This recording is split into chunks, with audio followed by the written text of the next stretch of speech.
یہ کہتے ہیں بچے نے پوچھا کہ متولی صاحب جو ہیں بعض اوقات انہوں نے مشاہدہ کیا، اب یہ حالت نماز میں مشاہدہ کر رہے تھے یا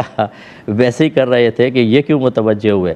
کہ ان کی کال آتی ہے تو کبھی وہ موبائل نکال کے نمبر دیکھ کے ہاتھ میں پکڑ لیتے ہیں اور پھر جب سجدے میں جاتے ہیں تو موبائل رکھ دیتے ہیں، کیا حکم شرع ہوگا؟ دیکھیں پہلے بھی آپ کو سمجھایا تھا کہ نماز کے اندر بعض اوقات وہ عمل جو نماز کی اصلاح کے لیے نہ ہو، دو طرح ہوتے ہیں، ایک عمل کثیر کہلاتا ہے، ایک عمل قلیل کہلاتا ہے۔ عمل کثیر تو وہ ہوتا ہے کہ اگر ہم اس نمازی کو دور سے دیکھیں کہ جب وہ یہ عمل کر رہا ہے تو ہمیں یقین ہو جائے کہ وہ نماز میں نہیں ہے، جیسے مثال کے طور پہ موبائل نکال کے دونوں ہاتھوں سے کچھ لکھنا پھر جیب میں رکھ لینا، تو جب وہ لکھ رہا ہوگا دور سے کوئی دیکھے گا تو یقیناً سمجھے گا یہ نماز میں نہیں ہے، یا دونوں ہاتھوں سے اپنی ٹوپی کو پکڑ کے یوں بال کو سیٹ کر کے پھر رکھنا،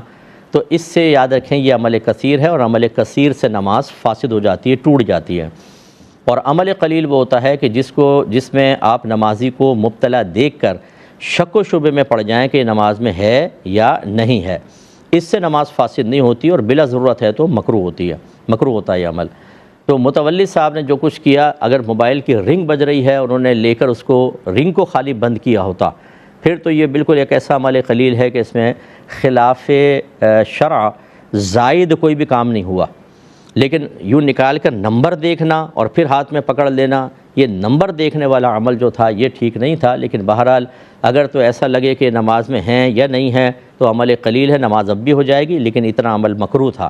اور اگر یہ بالکل نہ کرتے بلکہ وہیں جیب میں اس کو بند کر دیتے، سائلنٹ پہ کر لیتے یا ہاتھ میں لے بھی لیا چلے تو پھر نیچے رکھتے، لیکن نمبر اگر نہ دیکھتے تو بلا کراہت صحیح تھا۔ تو اس لیے متولی صاحب کے اس عمل پر ابھی بالکل تنقید نہیں ہو سکتی ہے، آپ کا مشاہدہ ایک الگ ہے، ہو سکتا ہے کہ اگر نمبر دیکھا ہو تو تھوڑی بہت کراہت ہے، ورنہ بالکل بھی نہیں ہوگی۔